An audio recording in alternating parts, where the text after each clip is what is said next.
All right, coming in hot with another WeatherXM update, this time with Nico on the WeatherXM team. Dude, good to see you again. Thanks for coming on. Thank you for having me, Nick. Nice to see you again. Yeah. Yeah. So let's see. Let's start off with the Discord piece. We've got a couple user questions that I thought it'd just be fun to answer. User Yeah, sure. GCC has got some issues with Wi-Fi stations. We talked a little bit about this. What's going on with the Wi-Fi stations? Some people are having Wi-Fi connectivity issues, mainly due to complex Wi-Fi setups with Yeah. repeaters or problematic routers and stuff like that. Yep. We are aware of these issues. We're working on them to improve Wi-Fi performance of our devices. We already have fixed some of those in internal firmware releases. We're going to release new firmware soon. Hopefully, it solves problems of the problems of most of those users. Unfortunately, some will still have their problems because they usually stem from stuff like after debugging quite a few, we discovered some people were using Pi-hole or stuff like that with weird configurations. So the problem was actually in their network setup. Got it. Okay, that helps. I know on mine, every so often it goes out, but it just comes right back on. I don't have a super fancy network setup. There's just a router, an access point, and that's it. So yeah, good to know that sometimes it's the complexity of the user's network. Not saying that there's nothing wrong with WeatherXM. There's always bugs to fix, but we're never wrong. Yeah, right. Let's see. And then Goldtail had asked, are there any known issues with the WeatherXM 1000 on Gen 1, M5, and GPS at the moment? I think just the other day he'd seen that a couple of his had some issues with that. Anything that you're seeing on your end across the entire fleet? So the GPS on the M5 is actually pretty flawless, I must say. When it works 100% of the times. Yeah. But 75% of the time, it works 100% of the time. Yeah. Yeah. So this is actually very straightforward solution here. Usually the problems with GPS on M5 stem from the fact that you have to do a cumbersome setup inside your home. Like you have to put it near the window with an external GPS antenna, and GPS antennas, they were not made to be used indoors, right? So they are made to put them in your car so they face up, stuff like that. So you have to make sure that you're near the window, your antenna faces the sky, no obstructions overhead, stuff like that.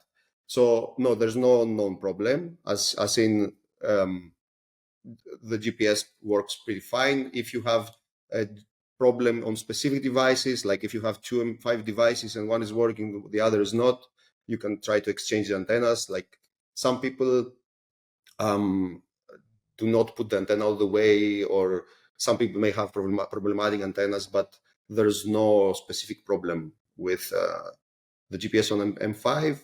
It's mainly like an installation problem. And as I will talk about later with the new weather station, this issue is solved because you will have a GPS inside your weather station. A sneak peek on the for station later. instead of the M5. Yeah. Now you've got some big news is that you guys are open sourcing the M5 firmware. When are we going to see that? What's going on there? So we have been working for a while on this. Open sourcing sounds easy, like you go to GitHub and you switch from private to public, but it's not so easy. We had to, you have to prepare a lot of stuff to make it like if you want people to contribute to your code, if you want to actually make it count, you have to make a lot of effort into documentation and stuff like that. So we've been working on that for a while, and we're planning to release it very soon so people can download, see for themselves what makes it tick, and experiment, or maybe set up their own devices. Super cool. One small clarification is that if you download, if you use the open source firmware, you will not be able to use this device on the mainnet. You will have to use a separate device for this with parts, over-the-counter parts. So what makes your M5, a WeatherXM device, eligible to participate in the network is actually the identification chip that is inside, which you can purchase over the counter. So this is for experimentation and stuff like that, or contributing to the project. Oh, cool. So like really good news for nerds, but for most of us, something that maybe the majority of the fleet won't do. Okay. Nerds, prepare your fireworks. Everyone, we've been asked for this, like, I don't know how many times people ask to see what makes it work. They I want to don't see know the why, magic. but people get excited anyway. Cool. Yeah, it's a super cool thing, and it's certainly a good way to leverage the community. Is that we do have some serious nerds and geeks in all of these different deep Yeah, end projects, so it's cool yeah. to have them on board. I'm actually amazed at like at some of our users. They're like, we have quite a few geniuses in our community. Yeah, yeah, it's really really cool to see. Mm, Okay, let's do the beta reward stuff. I know folks are going to start to notice, and we got to be careful. Like, this isn't a tease. This is just like what's happening. Is you're going to start to notice beta testing going on in your wallets. Talk me through what's going on there and what people might need to do, if anything. Yeah, so as we approach mainnet, we are going to roll out the beta rewards or airdrops, as many people like to call them, Yep. to the testnet for testing. Basically, we'll be testing them for a while internally because we have quite a large internal network, like a copy of WeatherXM internally where we test our stuff. But we want to do an end-to-end test involving the community itself. So we'll be rolling out the airdrop tests on the airdrop distribution on the testnet, which also includes new versions of applications that have this new UI where you can see that you got these rewards, X rewards, and Y airdrop, stuff like that. Just to clarify, this is still testnet. This is still testnet airdrops, and of course, this is not the real deal. Not the airdrop, the beta rewards that you will get during the test do not reflect the actual rewards that you will get.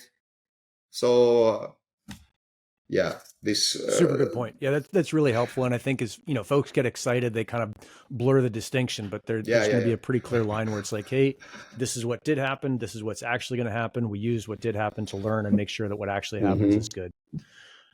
As far as what people need to do, I mean, some folks aren't going to watch this video, so there's actually nothing that anyone needs to do. If you do want to stay up to date, I think the only thing is just make sure your app is updated if you want to stay kind of on the cutting edge. Is that right? Yeah, pretty much nothing. You will still participate in this better testnet rewards. Whether you like it or not, you're participating. Yeah. You get to see what's happening if you get the latest application, the latest version. Okay. That is all. I'm sure we're going to see, what is it, Web Fanatic and Steve. Those guys are super hot on this stuff, and we'll get right on it and let us know what's going on. So thanks to both those guys. Let's see, and of course the rest of the community as well, but I always see that those guys are fast on this stuff. But what's new with hardware? We've got the WB1010 coming out. I'm not sure if you guys call that the 1010 or the 1010 or the 1010, but it's new. It does sound funny, right? So we've been really like confused internally by the name, like even when we say to each other. So we are going to change this name before release. I mean, 1010 doesn't sound good. Just a heads up. But for now, so we have a lot of hardware stuff coming. Some we have talked about, for some we have not. We're going to talk about today.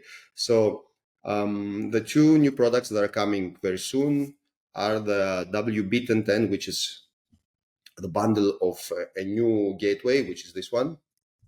Ooh, fancy. Yeah, and it's a bigger screen, that's thinner. That looks pretty cool. Exactly. Okay. So it has larger screen. By the way, this is a very old firmware version. So okay.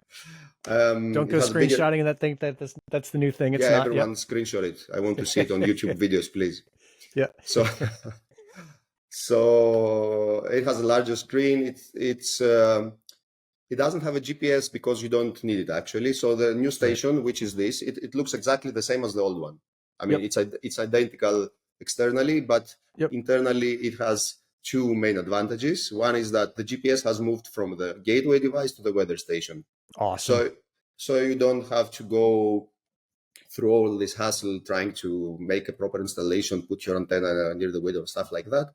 So the station goes outside. It has a clear view of the sky, hopefully, if you install it properly. Otherwise, QOD will catch it. Yep.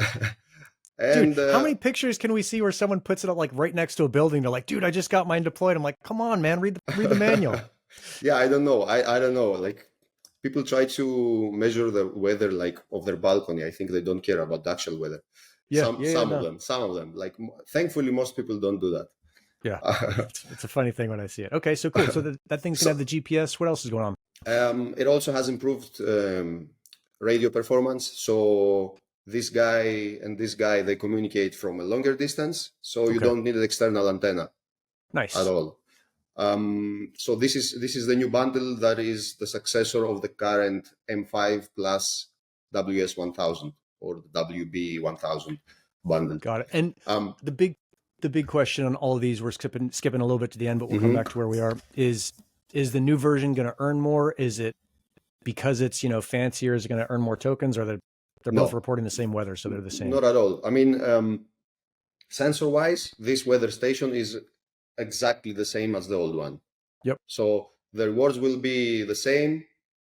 There will be no difference at all in this matter. It's important to stress this because people think that if they're going to get this new station, it will be better and stuff like that. No, the only changes in this new station bundle versus the old one, it's only UX and UI improvements. It's user experience stuff. It makes it easier for you to properly install it. Nothing else. Nice. That is all. Cool. No change to the WS2000, the helium. That's the same. And then the 4G is coming out. You want to? Yeah, the 4G is also coming out. By the way, this is planned for shipping starts in May. Okay. We are planning production now and finalizing firmware stuff like that. So early May is where we start shipping. And the 4G is, we showed this before. Yep. This is the second product that is also planned for about the same period. Like we're probably starting to do some deployments in April, but we'll be shipping officially on May. And this is also a gateway that will come with the same weather station. Okay. And regarding, of course, the rewards remain the same. Yeah. and regarding the rewards, because people ask this question quite often, like, are we going to get different rewards for this station or not? For now, all stations are born equal. Yep. Later, we're going to introduce more industrial weather stations. This will be much more expensive. They will be targeted for B2B audiences. Yep. And they will also like measure other parameters as well. So they are bound to get more rewards. It just will happen. As they measure more parameters. Yep, that makes more sense. Yeah, they provide more value to the network. Yep. But there will not be like a huge difference or something. But it's still for the future. It's not for now. Okay. So these are the two products that are going to come soon. We also have a third one in the works. What's your top secret project? What's going on? So yeah, we're building a new weather station. I mean, it's still in an early phase. We are collaborating with two of our main partners in China. Mm-hmm. So it's a joint effort between us three for a weather station that will it will still be of the same category, same class. Oh, you're not bringing back the pyramid? That pyramid one was so cool. I always see that in the background of the pyramid looks cool, but it's still like, I mean, it's just a tourist attraction for now. Okay. All right. So the new station is in the same form factor, but all the internals are completely different. It will be an all-in-one solution that will support both LoRaWAN, so it will have the ability to be deployed on Helium. But in the first version, it will come bundled with a gateway. Yep. Before anyone asks, it will have the same rewards as this one, no more rewards, but it will have a lot of stuff. It will have better GPS, for example, better range, better Web3 proofs, stuff like that. It will be firmware upgradable, the station itself, because at the moment, the station itself is not firmware upgradable. It comes with a pre-programmed chip from the factory, stuff like that, and it remains like that. And of course, it will have much more advanced security since it will be an all-in-one. Yeah. Let's see. So are we going to see anything, and this is a little bit of a curveball question for you. Mm-hmm. Are we going to see any of the ultrasonic weather station sensors coming out? I think I've got one back here somewhere, but you obviously know what I'm talking about without the spinning anemometer. Yeah, so we have a few different ultrasonic weather stations that we've been testing for years from multiple manufacturers. Yep. And we are. I mean, this is not. These are not our final plans, but we are going to release somewhere in the future. We're going to have an ultrasonic station, probably in the industrial class, though Got it. not in Okay. this same class. Even though we are evaluating stations in this class, they are still like. I mean, the mechanical sensors, they are too good to be replicated by the ultrasonic. Yeah. Yeah, Unless yeah. it's a very expensive, very huge, very large Oh, station. you're breaking my heart with all my ultrasonics back here, but they're really not as good as the mechanical ones. Like I know Yeah, that they're but we're not far. We're not far yeah. from having a good consumer ultrasonic station. Super. So it is one of our future projects, but not in the very near future. Okay. This is the short answer. Good. Yeah, I like that thing. Let's see. Last question.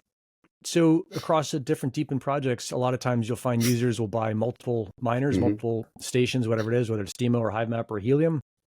Are you guys working on anything where you build like a fleet mode option for people interacting with a fleet of miners? If they're getting 10 or 50, I've seen some people on Discord saying, I've got, 300 locations, I'm ready to deploy. Obviously you can't manage that with what we've got right now, or at least I don't think you can. What are you guys thinking there? So there are some related stuff in the works. I mean, nothing is final yet, but of course, since we also target B2B customers, and they often ask us like how we're going to manage all these stations. We definitely have something in the works in that matter. Like, for example, a common problem is maintaining applying firmware updates, let's say, to like 100 weather stations. Like Helium, you have to go one by one and do it by Bluetooth. I mean, that's a headache. So yeah, we know, we are aware of this problem. So we have some stuff that we want to do. Nothing is final yet, but yes, there will be fleet related goodies in the future. Super cool.